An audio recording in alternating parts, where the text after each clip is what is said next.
ओम नमः शिवाय। हरे कृष्ण, राधे राधे।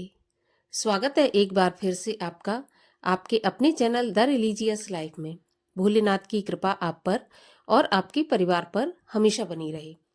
दोस्तों, आज के वीडियो में आप सुनेंगे शिव पुराण के 8वें अध्याय की कथा। तो कथा शुरू करने से पहले आपसे अनुरोध है कि अगर अभी तक आपने चैनल को सब्सक्राइब नहीं किया है, पहली बार मेरे चैनल पर आए हैं, तो कृपया चैनल को सब्सक्राइब कर लें।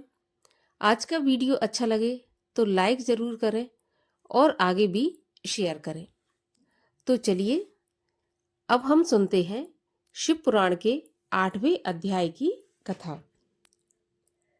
उन करुणाधार भगवान श्री सदाशिव ने मुस्कुराते हुए कहा कि हे ब्रह्मा, हमारे वचनों को ध्यान पूर्वक सुनो।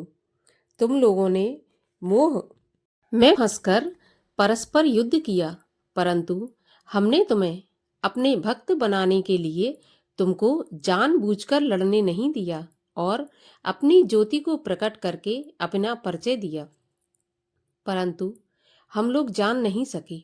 इसके पश्चात हमने लिंग स्वरूप में प्रकट होकर तुम लोगों को दर्शन दिए। तब तुमने हमें पहचाना। अब तुम अहंकार व अपेक्षा को त्याग कर वह कार्य करो जिसके करने के लिए हम तुमको कहते हैं। ऐसा कहकर उन करुणाधार महेश ने अपनी श्वास द्वारा मुझे और भगवान श्री विष्णु को वेदों का ज्ञान प्रदान किया। 5 मंत्र ऐसे बताए जिनमें की समस्त विद्याएं विद्यमान हैं। पहले हमें पुराणों की शिक्षा दी गई, जिसके अक्षर वेद कहे जाते हैं।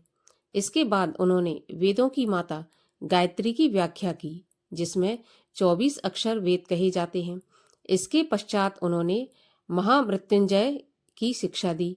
फिर भक्तों को सुख देने वाली चिंतामणि को बतलाया। इन मंत्रों को और वेदों को पढ़कर हम अत्यंत प्रसन्न हुए। इसके पश्चात मैं और श्री विष्णु उनके दर्शन में लीन हो गए और वह आनंद प्राप्त हुआ जो कि कहा ही नहीं जा सकता।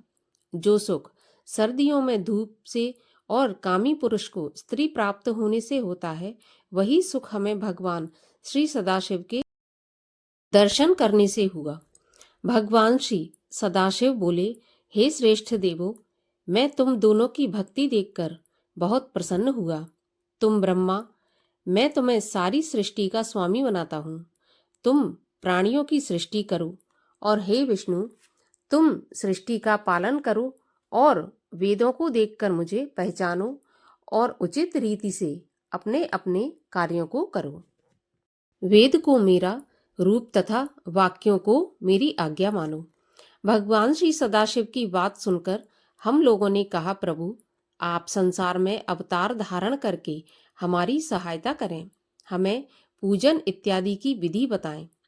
हम लोगों की प्रार्थना सुनकर भगवान सदाशिव ने प्रसन्न होकर कहा, हर प्रकार की चिंता को त्याग कर तुम स्वयं सुख भोगते हुए संसार को सुखी बनाओ। तुमने मेरा जो स्वरूप देखा है उसकी पूजा करो, उससे तुमको सुख की प्राप्ति होगी। इस समय जैसे मेरे लिंग रूप के पूजन से तुम लोगों का दुख दूर हुआ है, इसी प्रकार दुखी प्राणी मेरे लिंग रूप द्वारा मेरा पूजन करके अपने दुखों को दूर कर सकते हैं। लिंग का अर्थ है संसार के लय होने का स्थान। जब भी तुम्हें किसी प्रकार का कष्ट हो, तुम मेरे इस लिंग रूप की पूजा करना। मेरी पूजा करने वाले के सभी कष्ट दूर हो जाते हैं। समय आने पर मैं भी तुम्हारे संसार में प्रकट रहूंगा। मेरा नाम उस समय रुद्र अवतार होगा। मुझ में और रुद्र में कोई भेद मत समझना। सारी सृष्टि में मुझे व्यापक समझना। कोई भी वस्तु मुझसे अलग नहीं है। इसके बाद भगवान श्री सदाशिव ने उस गुप्त भेद को भी हम पर प्रकट कर दिया, जो कि वेदों में भी नहीं मिलता। उन्होंने कहा, मैं सनातन शिव रूप, मूलभूत, सत्य ज्ञान और अनंत हूँ।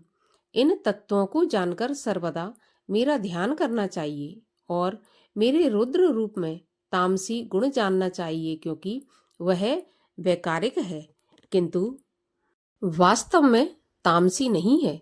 अतः हे ब्राह्मण, अब तुम सृष्टि के कर्ता बनो और भगवान श्री विष्णु सृष्टि के पालक बने, और मेरा रुद्र अंश जो है वह सृष्टि का लय करने वाला होगा, और यह जो उमा नाम वाली परमेश्वरी प्रकृति है उसी की शक्ति भगवान श्री विष्णु को, लक्ष्मी और ब्रह्मा को वाग्देवी अर्थात सरस्वती के रूप में प्राप्त होंगी, और उमा स्वयं प्रकट होकर महादेव को अपनाएंगी।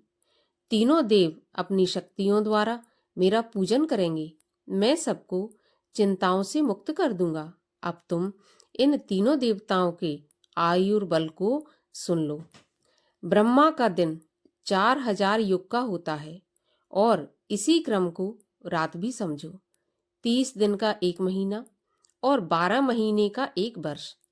इस प्रमाण से ब्रह्मा जी की आयु 100 वर्ष की होती है, और श्री ब्रह्मा जी का एक वर्ष भगवान श्री विष्णु का एक दिन कहलाएगा, और वह भी इसी प्रमाण से 100 वर्ष तक जिएंगे, तथा विष्णु का एक वर्ष रुद्र के एक दिन के बराबर होगा, और इसी क्रम से एक वर्ष तक स्थित रहेंगे। तब मेरे भगवान श्री सदाशिव के मुख से एक श्वास उत्पन्न होता है, जिसमें कि 6 उच्छ्वास और निश्वास का एक दिन पल, 60 पल की एक घड़ी और 60 घड़ी का एक दिन रात होता है। भगवान श्री सदाशिव के उच्छ्वास निश्वास अर्थात भीतर बाहर सांस लेने की संख्या नहीं है, इसी कारण शिव का उत्थान अक्षय है। ऐसा कहकर भगवान श्री सदाशिव ने हमारे सिरों पर हाथ फेरा और अंतर्ध्यान हो गए। इस प्रकार भगवान शिव ने ब्रह्मा और विष्णु को उनके कार्य सौंपे।